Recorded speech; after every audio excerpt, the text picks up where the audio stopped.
Welcome back to my channel. ഒരുപാട് നാളായിട്ടോ videos upload ആക്കിയിട്ട്. ഇന്ന് ഞാൻ ഒരു ട്രാവൽ വ്ളോഗുമായിട്ടാണ് വന്നിട്ടുള്ളത്. അപ്പോൾ ഞാൻ എവിടെയാണ് പോകുന്നത്, ആരുമായിട്ടാണ് പോകുന്നത്, ഏതൊക്കെ സ്ഥലങ്ങളാണ് കവർ ചെയ്യുന്നത്, എന്തൊക്കെയാണ് പോകുന്നതിൻ്റെ പിന്നിലെ ഉദ്ദേശം, ഇങ്ങനെയൊക്കെയുള്ള കാര്യങ്ങൾ നിങ്ങൾക്ക് ഈ വീഡിയോ കൂടി മനസ്സിലാക്കി തരാം. അപ്പോൾ നിങ്ങൾ ഡീറ്റെയിൽ ആയിട്ട് വീഡിയോസ് കാണണം. അപ്പോൾ ഇതിനു മുന്നേ വീഡിയോസ് സബ്സ്ക്രൈബ് ചെയ്തിട്ടില്ലാത്തവർ ഇപ്പോൾ ഈ വീഡിയോ കാണുമ്പോഴെങ്കിലും ഒന്ന് സബ്സ്ക്രൈബ് ചെയ്യുക. പുതിയ പുതിയ ഇൻഫോർമേറ്റീവ് വീഡിയോസായിട്ട് ഞാൻ ഉടനെ തന്നെ വരുന്നതായിരിക്കും. അതിനോടൊപ്പം ട്രാവൽ വീഡിയോസും ചെയ്യാം. കുറേ കാര്യങ്ങളിൽ തിരക്കായിപ്പോയി, കുറേ കാര്യങ്ങൾ സ്റ്റക്കായിപ്പോയി. അതുകൊണ്ടാണ് ഞാൻ കണ്ടിന്യൂസ് ആയിട്ട് വീഡിയോ ഇടാൻ പറ്റാതിരുന്നത്. കാരണം വീഡിയോ ഇടുന്നെങ്കിൽ നമുക്ക് അതിൻ്റേതായിട്ടുള്ളൊരു മാനസികാവസ്ഥയൊക്കെ ഉണ്ടാവണമല്ലോ. അപ്പോൾ അങ്ങനെ ഉണ്ടായിരുന്നില്ല. അതുകൊണ്ടാണ് ഞാൻ ഡിലേ വരുത്തിയത്. അപ്പം മാക്സിമം എന്നെ കൊണ്ടാകുന്ന പോലെ പുതിയ പുതിയ ഇൻഫോർമേറ്റീവ് വീഡിയോസും എൻ്റർടൈൻമെൻ്റ് ഒക്കെ ആയിട്ട് വരാനായിട്ട് ഞാൻ ശ്രമിക്കാം. അപ്പം നിങ്ങൾ ഈ വീഡിയോ സ്കിപ്പ് ചെയ്യാതെ കാണും.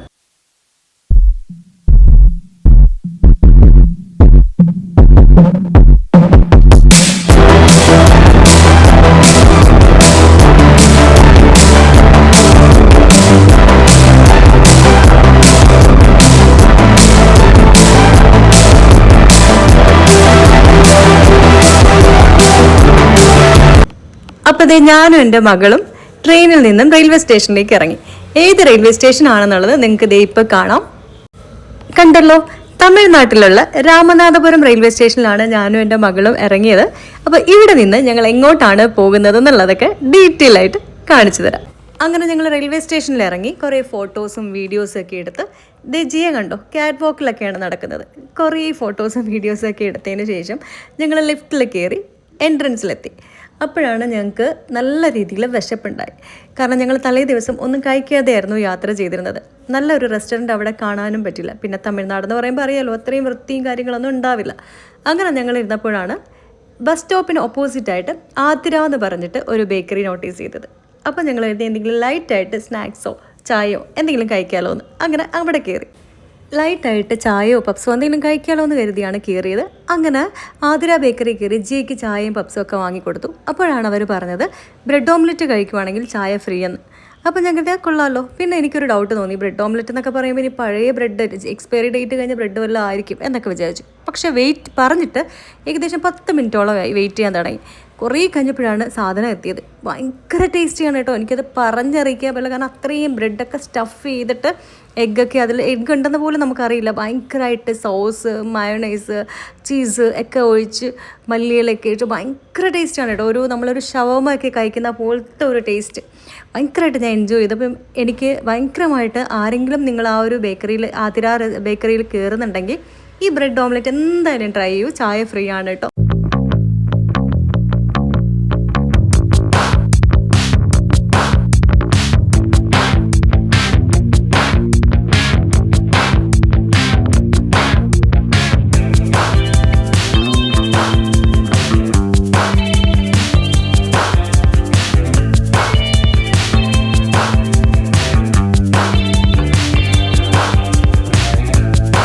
അങ്ങനെ ഞാനും ജിയക്കുട്ടിയും ചായയൊക്കെ കഴിച്ച് ബ്രെഡ് ഓംലെറ്റൊക്കെ കഴിച്ചിട്ട് ബസ്സിലാണ് കേട്ടോ യാത്ര. ഞങ്ങൾ ബസ്സിൻ്റെ ഏറ്റവും ഫ്രണ്ടിൽ തന്നെ പോയിരുന്നു. അപ്പം ഞങ്ങൾ എങ്ങോട്ടാണ് പോകുന്നത് എന്നുള്ളത് നിങ്ങൾക്ക് ഉടനെ തന്നെ കാണാം. അപ്പോൾ ഇത് കണ്ടപ്പോൾ നിങ്ങൾക്ക് ഏകദേശം സ്ഥലമൊക്കെ പിടിയിട്ട് കാണുമെന്ന് കരുതുന്നു. ഇതാണ് ഏർവാടി ദർഗ. അങ്ങനെ ഞങ്ങൾ റൂമിൽ പോയി കുറച്ച് റെസ്റ്റൊക്കെ എടുത്തിട്ട് ഏർവാടി ദർഗയിലേക്ക് പോകാനായിട്ടൊക്കെ റെഡിയായി. ഈ ദർഗയെക്കുറിച്ച് പറയാനാണെങ്കിൽ ഒരുപാടുണ്ട് കേട്ടോ. തമിഴ്നാട്ടിലെ രാമനാഥപുരം ജില്ലയിൽ സ്ഥിതി ചെയ്യുന്ന അത്യന്തം വിശുദ്ധവും ആത്മീയ ശാന്തിയുമുള്ള ഒരു സ്ഥലമാണ് ഈ ഏർവാടി ദർഗ.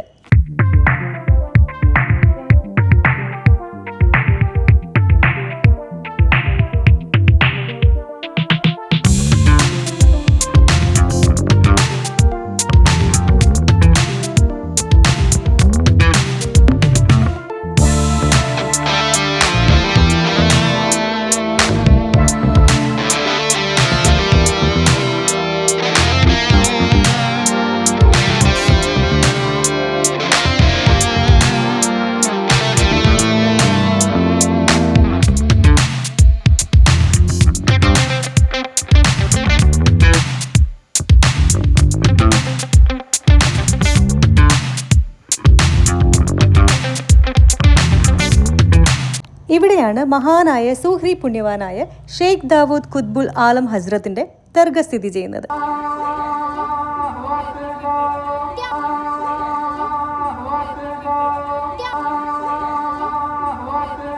ദർഗയുടെ പരിസരത്തേക്ക് കാലുകുത്തുന്ന നിമിഷം മുതൽ തന്നെ നമ്മുടെ മനസ്സിലൊരു ശാന്തിയും ഭക്തിയും നിറയുന്നതാണ്. ഏർവാടിയിൽ എല്ലാ വർഷവും നടക്കുന്ന ഉറൂസ് മഹോത്സവത്തിന് ലോകമെമ്പാടുമുള്ള ആയിരക്കണക്കിന് ആളുകളെ നമുക്കിവിടെ കാണാൻ കഴിയും. ഇപ്പോൾ തന്നെ സൗത്ത് ഇന്ത്യയിൽ നിന്ന് മാത്രമല്ല, നോർത്ത് ഇന്ത്യയിൽ നിന്നുള്ള ഒരുപാട് വ്യക്തികളെ നമുക്കിവിടെ കാണാൻ കഴിഞ്ഞു. എല്ലാവരുടെയും ഹൃദയത്തിൽ ആഗ്രഹങ്ങളോടും പ്രാർത്ഥനയോടും സമർപ്പണത്തോടും കൂടിയാണ് ഓരോ വ്യക്തികളും ദർഗയിൽ എത്തിച്ചേരുന്നത്. ഈ ഏർവാടിയിൽ വെച്ച് കണ്ട ഒരുപാട് ആളുകളും പറഞ്ഞൊരു കാര്യമാണ്, ഇവിടെ വന്നു കഴിഞ്ഞാൽ, ഈ ഏർവാടി കവാടത്തിൽ വന്നു കഴിഞ്ഞാൽ മനസ്സ് തനിയെ ശാന്തമാകും, ഭാരങ്ങളെല്ലാം ഇറങ്ങിപ്പോകും. കൂടുതലായിട്ടും ഈ ഏർവാടിയിൽ വരുന്നത് മാനസികമായിട്ട് സമ്മർദ്ദമുള്ള, മാനസികമായിട്ട് പ്രശ്നങ്ങൾ അനുഭവിക്കുന്നത്, മറ്റ് ശാരീരികമായിട്ടുള്ള പ്രശ്നങ്ങൾ, പ്രതിസന്ധിയിലായവർ, ഇങ്ങനെയൊക്കെയുള്ള ആളുകളെയാണ് നമുക്കവിടെ കൂടുതലും കാണാൻ കഴിഞ്ഞത്. ഞങ്ങളവിടെ നിന്നപ്പോൾ തന്നെ അത്ഭുതകരമായ ഒരുപാട് കാഴ്ചകൾ എൻ്റെ കണ്ണുകൊണ്ടും എൻ്റെ ചെവി കൊണ്ടും കാണാനും കേൾക്കാനും എനിക്ക് സാധിച്ചു എന്നുള്ളതാണ് കേട്ടോ. ഇതിപ്പോൾ 3ാമത്തെ തവണയാണ് ഞാൻ പോകുന്നത്. 2 പ്രാവശ്യം ഞാൻ പോയപ്പോൾ വളരെ ചെറിയ പ്രായത്തിലാണ് പോയത്. ഇപ്പോഴാണ് ഞാൻ എൻ്റെ കണ്ണ് തുറപ്പിക്കുന്ന രീതിയിൽ ഒരുപാട് കാര്യങ്ങൾ എനിക്ക് കാണാൻ കഴിഞ്ഞത്. ഭക്തർ ഒരുമിച്ച് ചൊല്ലുന്നൊരു ദുവയാണ് ഈ ഏർവാടി കവാടത്തിനുള്ളിൽ മുഴങ്ങുന്നത്. അപ്പോൾ നിങ്ങൾ ആർക്കെങ്കിലും ശാരീരികമോ മാനസികമോ മറ്റ് പ്രതിസന്ധികളോ നിങ്ങൾ അനുഭവിക്കുന്നുണ്ടെന്നുണ്ടെങ്കിൽ നിങ്ങൾക്ക് ധൈര്യമായി നേർച്ച നേർന്ന് കടന്നു വരാൻ പറ്റുന്ന ഒരു സ്ഥലമാണ് രാമനാഥപുരത്തെ ഏർവാടി ദർഗ. അപ്പോൾ ദർഗയെക്കുറിച്ച് കൂടുതൽ എനിക്ക് അറിയാവുന്ന കാര്യങ്ങൾ ഞാൻ ഡിസ്ക്രിപ്ഷൻ ബോക്സിൽ കൊടുക്കുന്നതാണ്.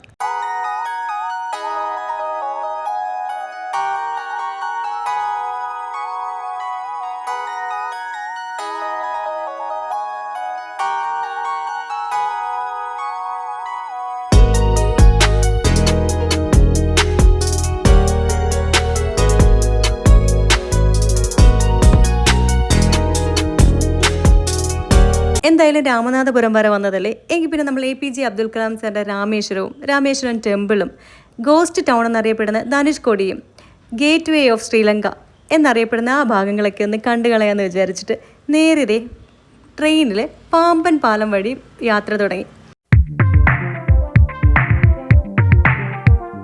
അങ്ങനെ ഞാനും ജിയക്കുട്ടിയും ഞങ്ങളുടെ ഫ്രണ്ട്സ് ഇവരെല്ലാവരുമായിട്ട് രാമേശ്വരം, ഞങ്ങളിപ്പോൾ ഇവിടെ നിന്ന് നേരെ ധനുഷ്കോടിയിലോട്ടാണ് പോകാൻ പോകുന്നത്. അവിടെ ചെന്ന് കഴിഞ്ഞ് ബാക്കി വിശേഷങ്ങളാണ്.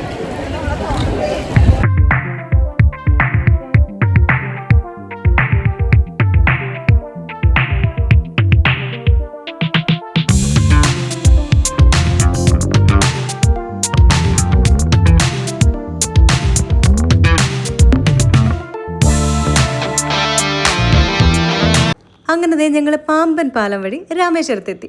ഇവിടെ നിങ്ങൾ എൻ്റെ കൂടെ കുറച്ചധികം ആളുകളെ കാണുന്നതായിരിക്കും. ഇവരൊക്കെ എൻ്റെ സുഹൃത്തുക്കളാണ് കേട്ടോ.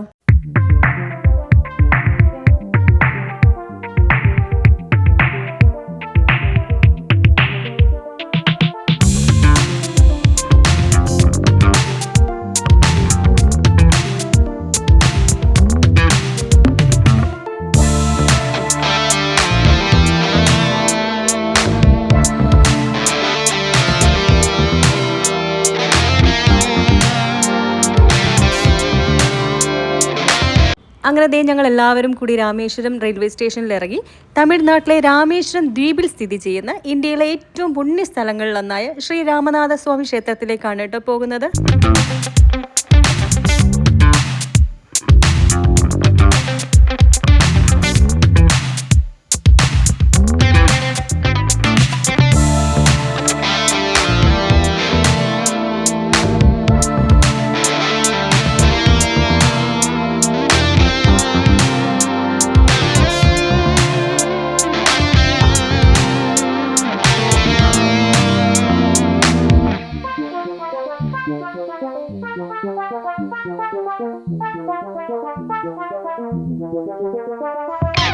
പുരാണങ്ങളിൽ പറയുന്ന പ്രകാരം രാവണനെ തോൽപ്പിച്ച ശേഷം ശ്രീരാമൻ ശിവനെ ആരാധിക്കാൻ ഇവിടെ ഒരു ലിംഗം സ്ഥാപിച്ചതാണ്.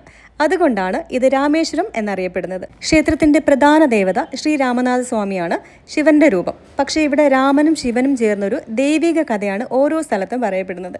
ശാന്തത, പുരാതന ശില്പകല, ആത്മീയ ശക്തി ഇവയെല്ലാം ഒന്നിച്ചുകൂടി ഒരു അത്ഭുത ലോകമാണ് രാമേശ്വര ക്ഷേത്രം.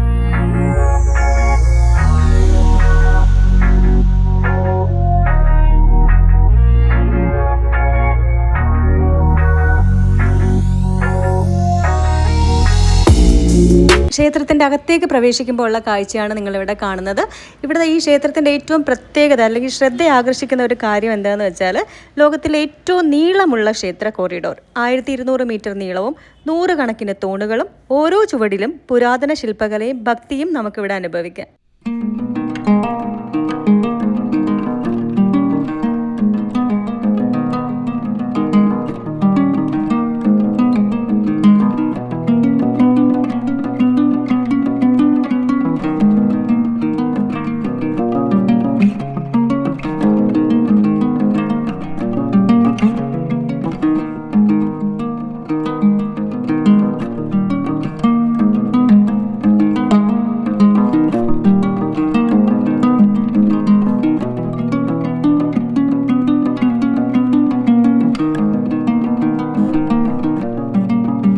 ഇത്രയും നല്ല മനോഹരമായ സ്ഥലത്ത് പോയിട്ട് ഫോട്ടോ എടുത്തില്ലെങ്കിൽ മോശമല്ലേ? അപ്പം ഞാൻ എന്ത് ചെയ്തു, ഫ്രണ്ട്സ് എല്ലാവരെയും കൂട്ടി ഫോട്ടോ എടുക്കാനായിട്ട് തുടങ്ങി. ആ ഫോട്ടോസിൽ ചിലത് ഞാനിവിടെ പോസ്റ്റ് ചെയ്യുന്നു.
ദർശനത്തിനായിട്ട് അകത്ത് കയറിയ ഞാൻ ക്യൂവിലൊക്കെ നിന്ന് കറങ്ങി തിരിഞ്ഞ് പുറത്തൊക്കെ ഇറങ്ങി വന്നപ്പോഴേക്കും ഏകദേശം 2 മണിക്കൂർ കഴിഞ്ഞു കേട്ടോ. അത്രമാത്രം തിരക്കായിരുന്നു.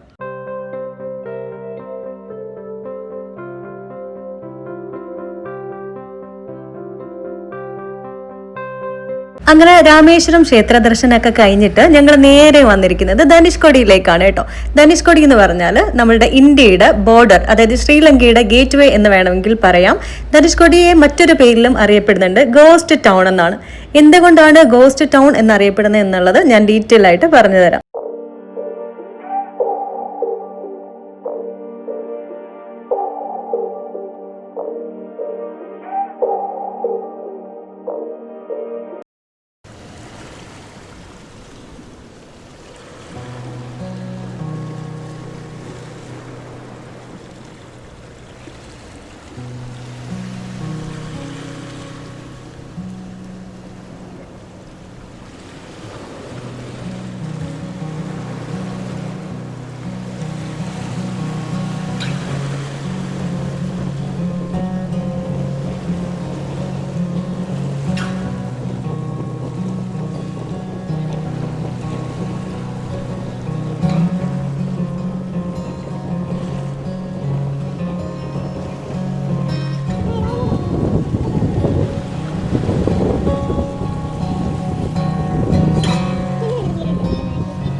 ധനുഷ്കോടിക്ക് ഗോസ്റ്റ് ടൗൺ എന്ന പേര് വരാനുണ്ടായ കാരണം എന്താണെന്ന് വെച്ചാൽ 1964 ഒരു സൈക്ലോൺ ഉണ്ടായി, ശക്തമായൊരു ചുഴലിക്കാറ്റുണ്ടായി.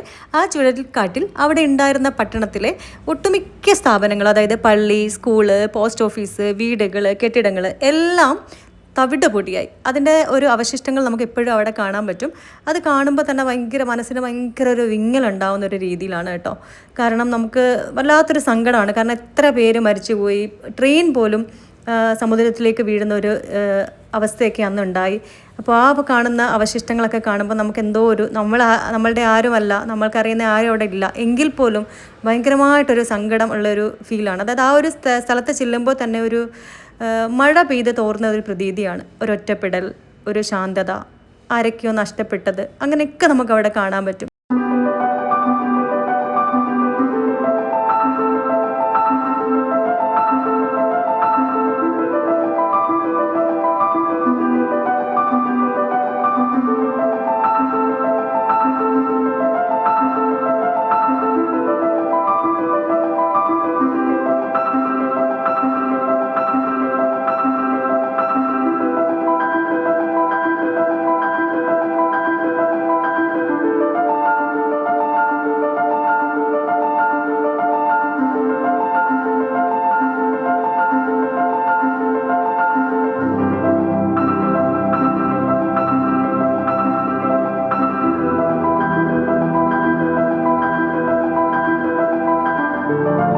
ഇവിടേക്കുള്ള യാത്ര തന്നെയാണ് കേട്ടോ ഒരു വിസ്മയം.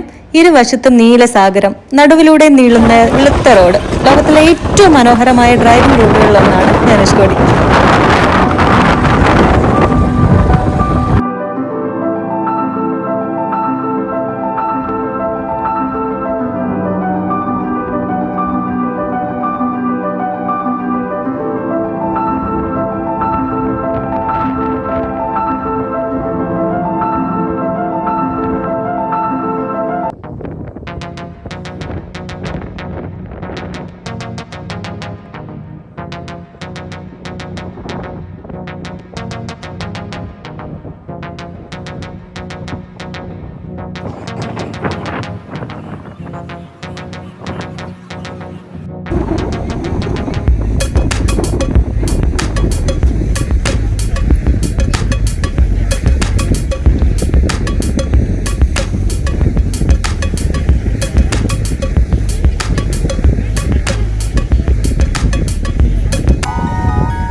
അങ്ങനെ ഞാനും സുഹൃത്തുക്കളും ഒരുപാട് എൻജോയ് ചെയ്തൊരു നിമിഷമാണ് കേട്ടോ ഇത്.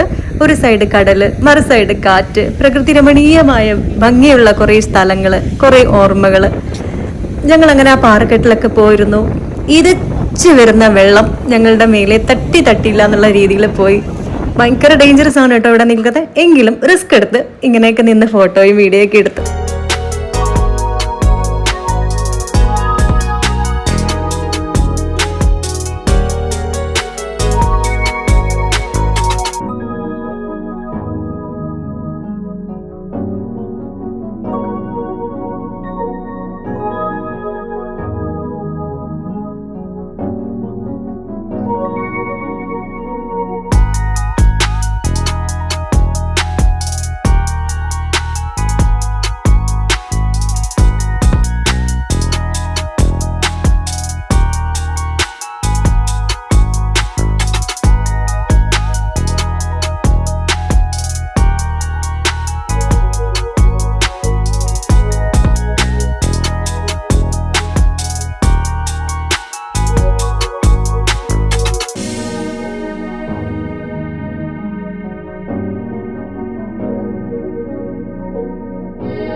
കാതൽ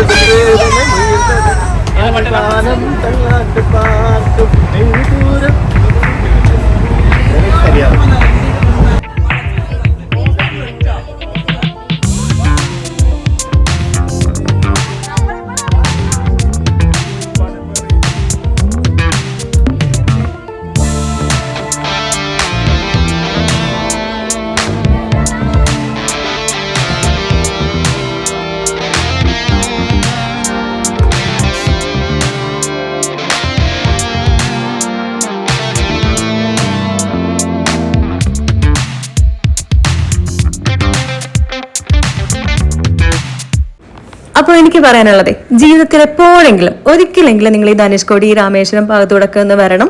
നമ്മളുടെ APJ അബ്ദുൽ കലാം സാറിന്റെ സ്ഥലം കൂടിയാണ് രാമേശ്വരം.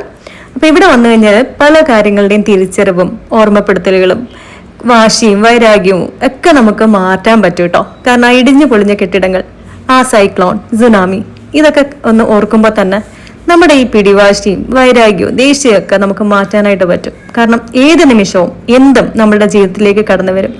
ഒരു നിമിഷം കൊണ്ട് തന്നെ എല്ലാം തകിടം മറിക്കാനായിട്ട് ഭൂമിക്കും വിധിക്കും പ്രകൃതിക്കും പറ്റും എന്നുള്ളതിന്റെ ഏറ്റവും വലിയ ഉദാഹരണമാണ് ധനുഷ്കോടി.